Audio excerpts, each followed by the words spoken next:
ഭീകരതയ്ക്കെതിരെ യോജിച്ച പോരാട്ടമെന്ന സിപിഎം സംസ്ഥാന general secretary Sitaram Yechury. Lok Sabha തെരഞ്ഞെടുപ്പിൽ ബിജെപിയെ താഴെ ഇറക്കുകയാണ് ലക്ഷ്യമെന്നും യെച്ചൂരി പറഞ്ഞു. 2 ദിവസത്തെ സിപിഎം സെൻട്രൽ കമ്മിറ്റി യോഗത്തിന് ശേഷം മാധ്യമങ്ങളോട് സംസാരിക്കുകയായിരുന്നു അദ്ദേഹം.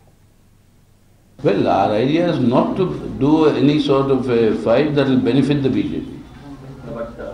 So now that's what we have said from our side. The gesture we have said is that we have said that on this 6 seats there should be no mutual contest.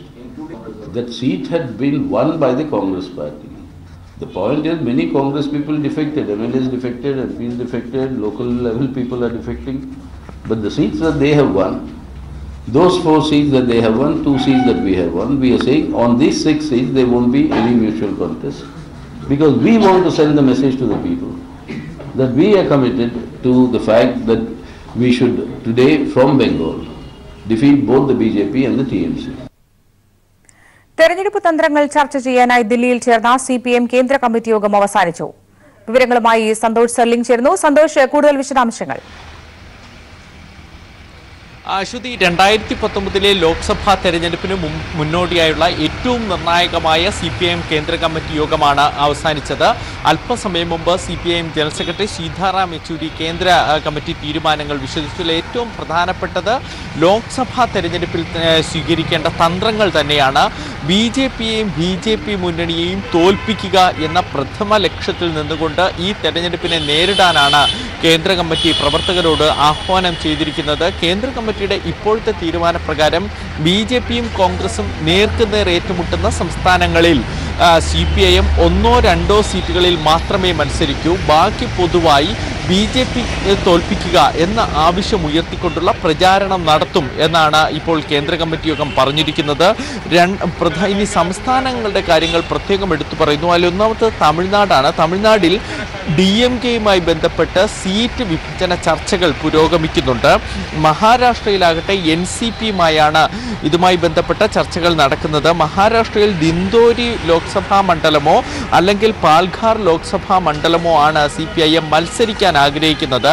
ഈ 2 മണ്ഡലങ്ങളിലും ഒറ്റയ്ക്ക് മത്സരിച്ച് 1 ലക്ഷത്തിലേറെ വോട്ടുകൾ ഇതിനു മുമ്പ് സമാഹരിക്കാൻ പാർട്ടിക്ക് കഴിഞ്ഞിട്ടുണ്ട്. അതുകൊണ്ട് തന്നെ ഈ 2 മണ്ഡലങ്ങളിൽ ഏതെങ്കിലും ഒന്നിൽ മത്സരിക്കണം എന്നൊരാഗ്രഹം പാർട്ടിക്കുണ്ട്.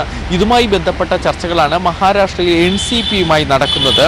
മറ്റൊന്ന് ബീഹാറിലാണ്. ലാലു പ്രസാദ് യാദവിൻ്റെ RJDയുമായി ബന്ധപ്പെട്ട് ചർച്ച നടക്കുന്നു. RJDയോട് ചർച്ചയിൽ ആവശ്യപ്പെട്ടിരിക്കുന്നത് ഉജാർപൂർ സീറ്റ് വേണം എന്നതാണ്. സമസ്തിപൂർ ജില്ലയിൽ ഉൾപ്പെടുന്ന ഉജാർപൂർ സീറ്റിൽ പാർട്ടിക്ക് ഏറെ സ്വാധീനമുള്ള ഒരു സീറ്റ് കൂടി, ലോക്സഭാ സീറ്റ് കൂടിയാണ്. ഇവിടെ RJD അടക്കമുള്ളവരുമായി സഖ്യമായി മത്സരിക്കണം എന്നുള്ള ചർച്ചകളാണ് ഇപ്പോൾ പുരോഗമിച്ചുകൊണ്ടിരിക്കുന്നത്. ഒഡീസയിലാകട്ടെ ലോക്സഭാ തെരഞ്ഞെടുപ്പും നിയമസഭാ തെരഞ്ഞെടുപ്പും ഇത്തവണ സംയുക്തമായി നടക്കുന്നുണ്ട്. അതുകൊണ്ട് ലോക്സഭാ തെരഞ്ഞെടുപ്പിൽ പാർട്ടി ആവശ്യപ്പെടുന്നത് ഭുവനേശ്വർ ലോക്സഭാ മണ്ഡലമാണ്. കൂടാതെ ചില നിയമസഭാ മണ്ഡലങ്ങളിൽ കൂടി മത്സരിക്കും. നിലവിൽ ബൊന്നൈ നിയമസഭാ മണ്ഡലം CPIMന്റെ സിറ്റിംഗ് സീറ്റാണ്. ഇവിടെ കൂടി പാർട്ടി മത്സരിക്കാനാണ് ഇപ്പോൾ കേന്ദ്ര കമ്മിറ്റിയിൽ ധാരണയായിരിക്കുന്നത്. ഇവിടെ ലെഫ്റ്റ് ഫ്രണ്ടിൻ്റെ ഒരു മുന്നണി ഉണ്ടാക്കി മത്സരിക്കുമെന്നും കേന്ദ്ര കമ്മിറ്റി വ്യക്തമാക്കുന്നു. പശ്ചിമ ബംഗാളാണ് മറ്റൊരു നിർണായകമായ സംസ്ഥാനം. പശ്ചിമ ബംഗാളിൽ നിലവിൽ CPIMന് 2 ലോക്സഭാ സീറ്റുകളാണ് സിറ്റിംഗ് സീറ്റുകളായി ഉള്ളത്. മൊത്തം 42 സീറ്റുകളുള്ള ഇവിടെ 4 സീറ്റുകളിൽ കോൺഗ്രസും ജയിച്ചിട്ടുണ്ട്. 2 സീറ്റിൽ CPIM വിജയിച്ചിട്ടുണ്ട്. 2 സീറ്റിൽ BJP, ബാക്കിയുള്ള സീറ്റുകളിൽ തൃണമൂൽ കോൺഗ്രസ് ആണ്. അപ്പോൾ നിലവിൽ ഇപ്പോൾ CPIM കേന്ദ്ര കമ്മിറ്റി യോഗം പ്രഖ്യാപിച്ചിരിക്കുന്നത് കോൺഗ്രസും CPIMും വിജയിച്ച മൊത്തം 6 സീറ്റുകൾ. ഈ 6 സീറ്റുകളിൽ പരസ്പരം മത്സരിക്കേണ്ട എന്നാണ് തീരുമാനം. എന്നാൽ ഏതെങ്കിലും ഒരു ധാരണയോ സഖ്യമോ അല്ല ഇതുവഴി ഉണ്ടാകുന്നത്. പരസ്പരം ഈ 6 സീറ്റിൽ മത്സരിക്കില്ല. ബാക്കി വരുന്ന 36 സീറ്റിൽ എങ്ങനെ മത്സരിക്കണം എന്നത് സംബന്ധിച്ച് ബംഗാളിലെ തന്നെ ലെഫ്റ്റ് ഫ്രണ്ടാണ് തീരുമാനമെടുക്കുക. ഇതിന് 8-ാം തീയതി അവർ യോഗം ചേരുന്നുണ്ട് എന്നും സീതാറാം യെച്ചൂരി ഇപ്പോൾ വാർത്താ സമ്മേളനത്തിൽ അറിയിച്ചു. ഇത് കൂടാതെ ആന്ധ്രയും തെലങ്കാനയുമാണ് മറ്റൊരു നിർണായക സംസ്ഥാനങ്ങൾ. ആന്ധ്രയിൽ CPIയും CPM-ഉം പിന്നെ ജനസേവാ പാർട്ടിയും കൂടിയാണ്. ഈ ജനസേവാ പാർട്ടി എന്ന് പറയുന്നത് ചിരഞ്ജീവി എന്ന സിനിമ നടന്റെ സഹോദരൻ പാർട്ടിയാണ്. അദ്ദേഹത്തിന്റെ നേതൃത്വത്തിലുള്ള പാർട്ടിക്ക് വലിയ സ്വാധീനം അവിടെയുണ്ട്. അപ്പോൾ CPM-ഉം ജനസേവയും സംയുക്തമായിരിക്കും ആന്ധ്രയിൽ മത്സരിക്കുക. തെലങ്കാനയിലാകട്ടെ CPM നേരത്തെ തന്നെ ബഹുജൻ മുന്നണി ഉണ്ടാക്കിയിട്ടുണ്ട്. ഈ ബഹുജൻ മുന്നണിയിൽ തന്നെ തെരഞ്ഞെടുപ്പ് നേരിടാനാണ് ഇപ്പോൾ ധാരണയായിരിക്കുന്നത്. കേരളത്തിൽ LDF-ഉം UDF-ഉമാണ് മത്സരം. അതിലെന്തായാലും ഒരു മാറ്റവുമില്ല എന്നും സീതാറാം യെച്ചൂരി വ്യക്തമാക്കിയിരിക്കുന്നു. എന്തായാലും കേന്ദ്ര കമ്മിറ്റിയെ സംബന്ധിച്ചിടത്തോളം നിർണായകമായൊരു ചർച്ചയാണ് ഈ കഴിഞ്ഞ 2 ദിവസം കൊണ്ട് പൂർത്തിയാക്കിയിരിക്കുന്നത്.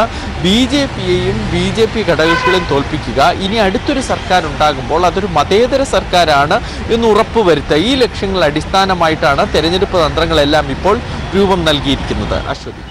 CPM കേന്ദ്ര കമ്മിറ്റി യോഗം സമാപിച്ചു. വിവരങ്ങളാണ് ദില്ലിയിൽ നിന്നും സന്തോഷ് നൽകിയത്. ലോക്സഭാ തെരഞ്ഞെടുപ്പിനുള്ള CPIയുടെ സ്ഥാനാർത്ഥി പട്ടികയായി. തിരുവനന്തപുരം മണ്ഡലത്തിൽ C. ദിവാകരൻ മത്സരിക്കും. മാവേലിക്കരയിൽ ചിറ്റയം ഗോപകുമാറും തൃശൂരിൽ രാജാജി മാത്യു തോമസും വയനാട്ടിൽ PP സുനീറും മത്സരിക്കുമെന്നാണ് ധാരണ. LDF സീറ്റ് വിഭജനത്തിന് ശേഷമായിരിക്കും സ്ഥാനാർത്ഥികളെ ഔദ്യോഗികമായി പ്രഖ്യാപിക്കുക.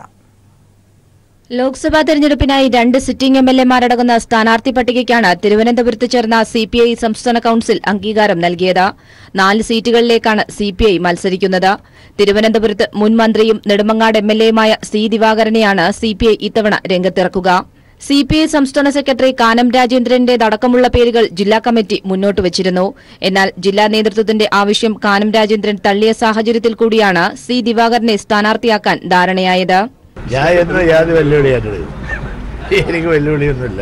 ഏത് വെല്ലുവിളിയായിട്ട് ഇവിടെ എന്നെ അവസാനമായി തീരുമാനിച്ചാൽ ഞാൻ മത്സരിക്കും, ഞാൻ ജയിക്കും. 3 ജില്ലാ കമ്മിറ്റികളിൽ നിന്നുള്ള നിർദ്ദേശമാണ് മാവേലിക്കര മണ്ഡലത്തിൽ അടൂർ MLA ചിറ്റയം ഗോപകുമാറിനെ സ്ഥാനാർത്ഥിയാക്കിയത്. പാർട്ടി എന്താണോ തീരുമാനിക്കുന്നത് പാർട്ടിയുടെ ഒരു ഉത്തരവാദിത്ത പ്രവർത്തനം പാർട്ടി തീരുമാനം നടപ്പിലാക്കും. തൃശൂരിൽ നിലവിലെ MP CN ജയദേവന്റെ അഭിപ്രായം കൂടി പരിഗണിച്ചാണ് രാജാജി മാത്യു തോമസിനെ സ്ഥാനാർത്ഥിയായി തീരുമാനിച്ചത്. ജനയുഗം എഡിറ്ററാണ് രാജാജി മാത്യു തോമസ്. 5-ാം തീയതി നാഷണൽ സെക്രട്ടേറിയറ്റ് ഉണ്ട്, 6-7 എക്സിക്യൂട്ടീവ് ഉണ്ട്. അത് കഴിഞ്ഞിട്ട് ഫോർമലായിട്ടുള്ള പ്രഖ്യാപനം ഉണ്ടാവുള്ളൂ. അത് കഴിഞ്ഞിട്ട് നമുക്ക് സംസാരിക്കാം. 42 വർഷമായിട്ട് മാനസികമായിട്ട് നമ്മൾ തയ്യാറ് തന്നെ എന്തിനും. പാർലമെന്ററി രംഗത്ത് ആദ്യമല്ലല്ലോ. അല്ല, അതുകൊണ്ടാണ് ഞാൻ പറഞ്ഞത്.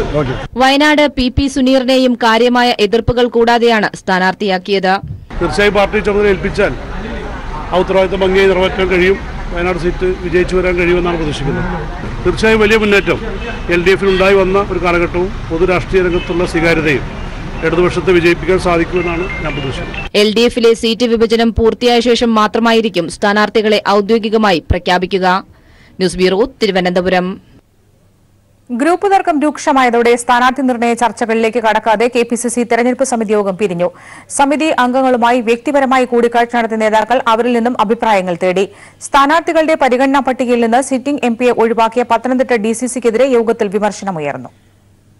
ലോക്സഭാ തെരഞ്ഞെടുപ്പിന് സ്ഥാനാർത്ഥിയെ തെരഞ്ഞെടുക്കുവാൻ യോഗം ചേരുന്നതിനു മുന്നേ തന്നെ AI ഗ്രൂപ്പുകൾ രഹസ്യയോഗം ചേർന്നിരുന്നു. സാധാരണഗതിയിൽ മുതിർന്ന നേതാക്കൾ രംഗത്തുവരില്ലെങ്കിലും ഇന്നലെ രമേശ് ചെന്നിത്തലയുടെ ഔദ്യോഗിക വസതിയിൽ K. മുരളീധരനും K. സുധാകരനും ഉൾപ്പെടെയുള്ള I ഗ്രൂപ്പ് നേതാക്കൾ രഹസ്യയോഗം ചേർന്നു. ഘടകകക്ഷികളുമായുള്ള ഉഭയകക്ഷി ചർച്ചകൾക്ക് ശേഷം മതി കോൺഗ്രസിലെ സ്ഥാനാർത്ഥി നിർണയമെന്ന് AI ഗ്രൂപ്പുകൾ നിലപാടെടുത്തതോടെ ഇന്ന് ചേർന്ന തെരഞ്ഞെടുപ്പ് സമിതി യോഗം തീരുമാനമാകാതെ പിരിഞ്ഞു. ഓരോ മണ്ഡലങ്ങളിലേക്കുമുള്ള സ്ഥാനാർത്ഥികളുടെ പാനൽ DCC-കൾ KPCC-ക്ക് സമർപ്പിച്ചിരുന്നുവെങ്കിലും യോഗം അത് ചർച്ചയ്ക്കെടുത്തില്ല. പൊതുചർച്ചയ്ക്ക് ശേഷം തെരഞ്ഞെടുപ്പ് സമിതി അംഗങ്ങളെ മുകുൾ വാസനിക്ക്, മുല്ലപ്പള്ളി രാമചന്ദ്രൻ, രമേശ് ചെന്നിത്തല എന്നിവർ ചേർന്ന് ഒറ്റയ്ക്ക് കണ്ടു അഭിപ്രായങ്ങൾ ആരാഞ്ഞു.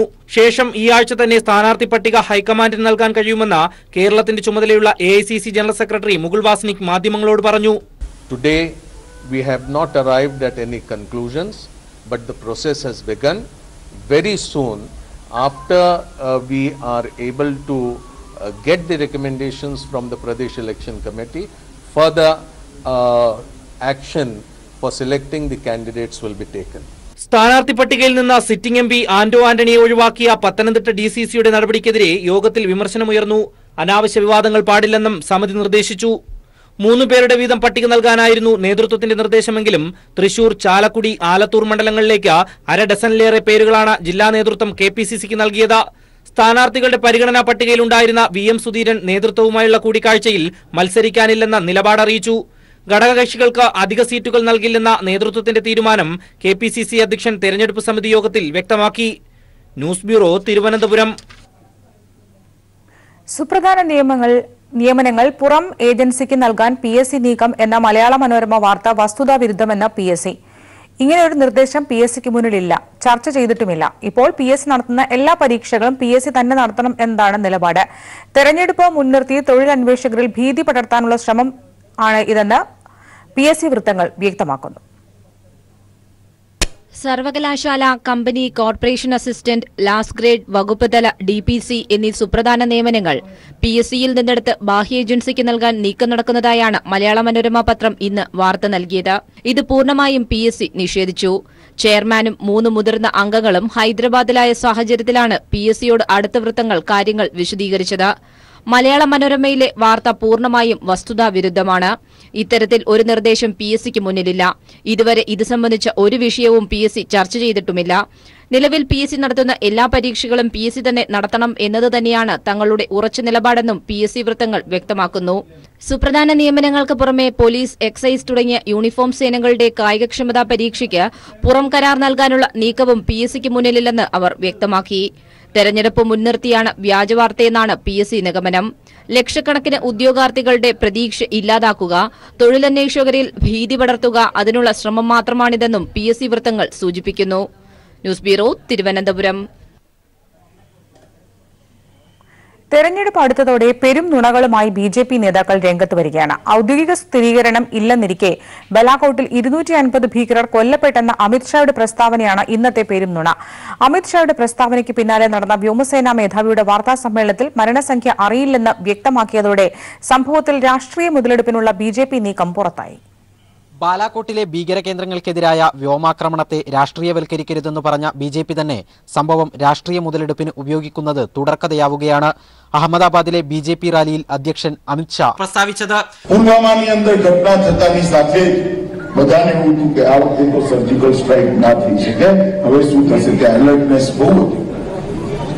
परंतु नरेंद्र मोदी सरकार बरोबर तीरमाना दिवसे एयर स्ट्राइक करी 250,000 आतंकवादियों ജനീവ കൺവെൻഷൻ പ്രകാരമാണ് അഭിനന്ദനെ വിട്ടയച്ചതെന്നിരിക്കെ മോദിയുടെ സമ്മർദ്ദമാണ് വിട്ടയക്കലിന് കാരണമെന്നും അമിത്ഷാ അവകാശപ്പെടുന്നു. ഇന്ന് വ്യോമസേനാ മേധാവി BS ധനോവ നടത്തിയ വാർത്താ സമ്മേളനത്തിലെ വാക്കുകൾ ഇങ്ങനെ: The target has been clearly amplified by the foreign secretary in his statement. And of course, if he planned to hit the target, we hit the target. Otherwise, why would he have responded? Please. If he had dropped bombs in the jungle, there's no need for him to respond. That statement will be made by the government. No, I mean, Air Force is not in a position to clarify that how many people were inside it. That we don't count human casualties. സർക്കാരിനോ പ്രതിരോധ മന്ത്രാലയത്തിനോ കൊല്ലപ്പെട്ട ഭീകരരുടെ എണ്ണം സംബന്ധിച്ച് കൃത്യമായ കണക്കുകളില്ലെന്നും അമിത്ഷായുടെ വാക്കുകൾ പച്ചക്കള്ളമാണെന്നും ഇതോടെ വ്യക്തം. പിന്നെ എന്തുകൊണ്ട് BJP അധ്യക്ഷൻ ഈ കണക്കുകൾ പറഞ്ഞുവെന്നതിന് ഒറ്റ ഉത്തരം: വ്യോമാക്രമണത്തെ രാഷ്ട്രീയമായി ഉപയോഗിക്കുക. കഴിഞ്ഞ ദിവസം നടന്ന BJP റാലിയിൽ ദില്ലി സംസ്ഥാന അധ്യക്ഷൻ മനോജ് തിവാരി MP സൈനിക വേഷത്തിൽ പ്രത്യക്ഷപ്പെട്ടതും ഇതിന്റെ ഭാഗമാണ്. തെരഞ്ഞെടുപ്പ് അജണ്ട ഒറ്റ വിഷയത്തിൽ ഒതുക്കാനുള്ള BJP നീക്കത്തെ പ്രതിപക്ഷവും പ്രതിരോധിച്ചു തുടങ്ങി. News bureau, Delhi. കർഷകരുടെ വിഷയം ചർച്ച ചെയ്യാൻ അടിയന്തര മന്ത്രിസഭാ യോഗം നാളെ ചേരും. മുഖ്യമന്ത്രിയുടെ അധ്യക്ഷതയിൽ സംസ്ഥാനതല ബാങ്കേഴ്സ് സമിതി വിഷയം ബുധനാഴ്ച ചർച്ച ചെയ്യും. ബാങ്കുകൾ കാർഷിക വായ്പയിന്മേൽ മനുഷ്യത്വപരമായി പെരുമാറണമെന്ന് കൃഷിമന്ത്രി VS സുനിൽകുമാർ ആവശ്യപ്പെട്ടു. വായ്പയിന്മേലുള്ള മറ്റ് നടപടികളിലേക്ക് സഹകരണ ബാങ്കുകൾ നീങ്ങില്ലെന്ന് മന്ത്രി കടകംപള്ളി സുരേന്ദ്രനും വ്യക്തമാക്കി. കാർഷിക വായ്പയിന്മേൽ ജപ്തി നടപടികളടക്കം ബാങ്കുകൾ തുടരുന്ന സാഹചര്യത്തിലാണ് സർക്കാർ വിഷയത്തിൽ ശക്തമായി ഇടപെടുന്നത്. നാളെ ചേരുന്ന മന്ത്രിസഭാ യോഗം പ്രത്യേകമായി തന്നെ കാർഷിക വായ്പാ പ്രശ്നങ്ങൾ ചർച്ച ചെയ്യും. കൂടാതെ ജപ്തി നടപടികളെക്കുറിച്ച് ചർച്ച ചെയ്യാൻ ബുധനാഴ്ച സംസ്ഥാനതല ബാങ്കേഴ്സ് സമിതിയും യോഗം ചേരും. മുഖ്യമന്ത്രി നേരിട്ട് തന്നെ ബാങ്കുകളെ സ്ഥിതിഗതികൾ അറിയിച്ച് നിലപാട് വ്യക്തമാക്കും. ഇതിൽ ആവശ്യമായ സഹായവും ആവശ്യപ്പെടും. ബാങ്കുകൾ കാർഷിക വായ്പയിന്മേൽ മനുഷ്യത്വപരമായി പെരുമാറണമെന്ന് കൃഷിമന്ത്രി VS സുനിൽകുമാറും ആവശ്യപ്പെട്ടു. ഇത്രയും വലിയ സമ്മർദ്ദം നേരിട്ടുകൊണ്ടിരിക്കുന്ന കൃഷിക്കാരുടെ മുകളിൽ വീണ്ടും സമ്മർദ്ദം ചെലുത്തി കഴിഞ്ഞാൽ സാധാരണപ്പെട്ട കർഷകർ ചിലപ്പോൾ ഇത്തരത്തിലുള്ള കടുങ്കൈ ചെയ്യുന്നതാണ്. അതുകൊണ്ട് ഇക്കാര്യത്തിൽ ബാങ്കുകൾ മനുഷ്യത്വപരമായി പെരുമാറണം എന്നുള്ളതാണ് എൻ്റെ അഭ്യർത്ഥന. ബാങ്കുകളുടെ ഭാഗത്തു നിന്നും എല്ലാ സർഫാസി ആക്ട് അനുസരിച്ചുള്ള എല്ലാ നടപടികളും നിർത്തിവെക്കണം, ഇടുക്കി ഉൾപ്പെടെയുള്ള ജില്ലകളിൽ. കൃഷിക്കാരുടെ അവസ്ഥ കണക്കിലെടുത്ത് സഹകരണ ബാങ്കുകൾ വായ്പയിന്മേലുള്ള മറ്റു നടപടികളിലേക്ക് നീങ്ങില്ലെന്ന് സഹകരണ മന്ത്രി കടകംപള്ളി സുരേന്ദ്രൻ വ്യക്തമാക്കി. ഏതായാലും കേരളത്തിന്റെ പ്രത്യേകമായിട്ടുള്ള പശ്ചാത്തലത്തിൽ കൃഷിക്കാരനെടുത്തിട്ടുള്ള കാർഷിക വായ്പകളുടെ മേൽ കൂടുതൽ നടപടികളിലേക്ക് പോകേണ്ടതില്ല എന്ന് ഇന്നലെ തൃശ്ശൂരിൽ ചേർന്നതായിട്ടുള്ള ജില്ലാ ബാങ്ക് ജനറൽ മാനേജർമാരുടെയും അതുപോലെ തന്നെ ജോയിന്റ് രജിസ്ട്രാർമാരുടെയും സംയുക്ത മീറ്റിംഗ് തീരുമാനിച്ചിട്ടുണ്ട്. വായ്പാ കുടിശ്ശിക തിരിച്ചടയ്ക്കാൻ ശ്രമിക്കാതിരിക്കുന്ന രീതിയുണ്ട്, അത് ശരിയല്ല. കൃഷിക്കാരൻ്റെ വായ്പയുമായിട്ട് ബന്ധപ്പെട്ട് കൂടുതൽ നടപടികളിലേക്ക് സംസ്ഥാനത്തെ സഹകരണ ബാങ്കുകൾ നീങ്ങില്ല, അത് ഉറപ്പ്. മറ്റു ബാങ്കുകൾക്ക് നൽകുന്ന വായ്പാ ആനുകൂല്യങ്ങൾ സഹകരണ ബാങ്കുകൾക്കും നൽകണം. ഇക്കാര്യം ആവശ്യപ്പെട്ട് റിസർവ് ബാങ്കിനെയും നബാർഡിനെയും ഈ മാസം 12-ന് സന്ദർശിക്കാനും സർക്കാർ തീരുമാനിച്ചു. സഹകരണ മന്ത്രി, ചീഫ് സെക്രട്ടറി, വകുപ്പ് സെക്രട്ടറി എന്നിവരടങ്ങുന്ന സംഘമാണ് സന്ദർശിക്കുക. News bureau, Thiruvananthapuram. കേരളത്തിൽ കർഷക ആത്മഹത്യ മടങ്ങിവരാനുള്ള സാധ്യതകളില്ലെന്ന് വ്യവസായ മന്ത്രി പി ജയരാജൻ. സർക്കാരിന്റെ സമീപനങ്ങൾ കർഷകർക്ക് ആശ്വാസം പകരുന്നതാണ്. റബ്ബർ, നാളികേരം, നെൽകൃഷിക്കാർക്ക് സർക്കാരിൽ നിന്ന് വില നൽകുന്നുണ്ടെന്നും ഇ പി ജയരാജൻ പറഞ്ഞു. കേരളത്തിൽ കർഷക ആത്മഹത്യ മടങ്ങിവരാനുള്ള ഒരു സാധ്യതയുമില്ല. ഇപ്പോൾ കഴിഞ്ഞ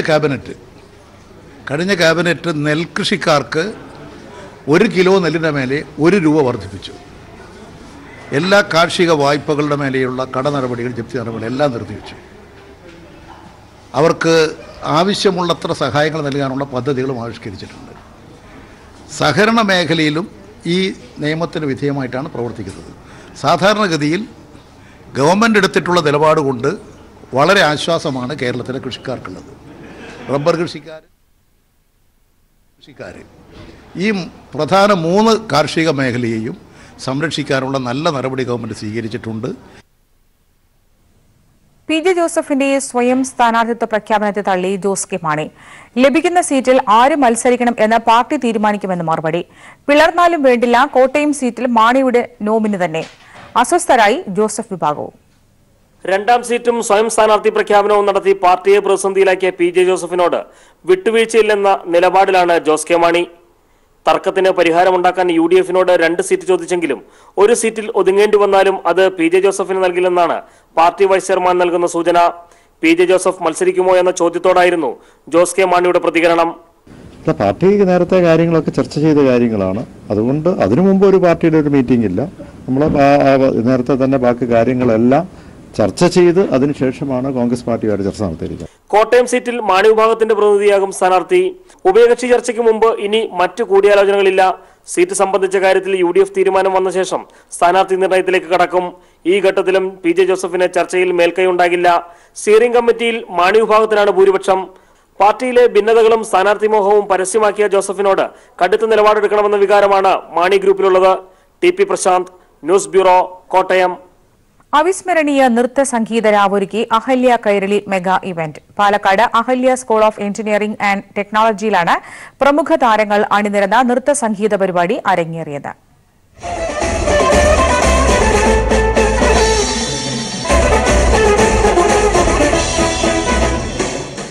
അഹല്യ ക്യാമ്പസിലെ വിദ്യാർത്ഥികളുടെ മനോഹരമായ നൃത്തച്ചുവടുകളുമായാണ് സാഗ 2019ന്റെ വേദിയുണർന്നത്.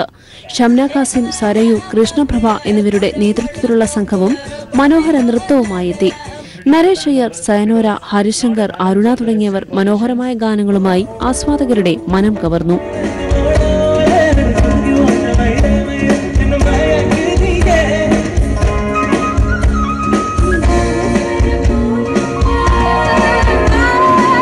ബെന്നറ്റിന്റെ നേതൃത്വത്തിൽ Bennett and the ബാൻഡും വേദിയിലെത്തി.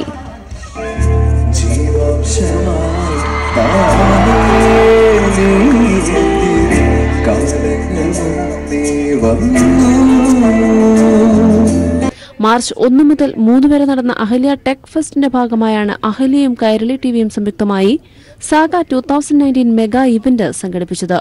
IIT director doctor PB ശ്രീകുമാറാണ് ടെക് ഫെസ്റ്റ് ഉദ്ഘാടനം ചെയ്തത്. ഗാനരചനയിൽ 2018 സംസ്ഥാന ചലച്ചിത്ര അവാർഡ് ജേതാവായ BK ഹരിനാരായണനെ വേദിയിൽ ആദരിച്ചു. സാഗ 2019 ഉദ്ഘാടന ചടങ്ങിൽ രാഷ്ട്രീയ, സാമൂഹിക, സാംസ്കാരിക രംഗത്തെ പ്രമുഖർ പങ്കെടുത്തു. തുടർച്ചയായി 3ാം തവണയാണ് അഹല്യയും കൈരളി ടിവിയും സംയുക്തമായി മെഗാ ഇവന്റ് സംഘടിപ്പിക്കുന്നത്.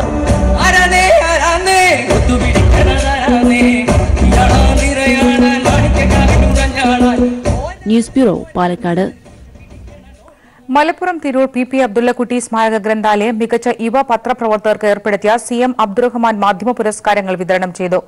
നവോദയ മലേഷ്യ നൽകുന്ന പ്രത്യേക പുരസ്കാരം കൈരളി ടിവിയിലെ ക്യാമറ പേഴ്സൺ ഷാജില ഏറ്റുവാങ്ങി.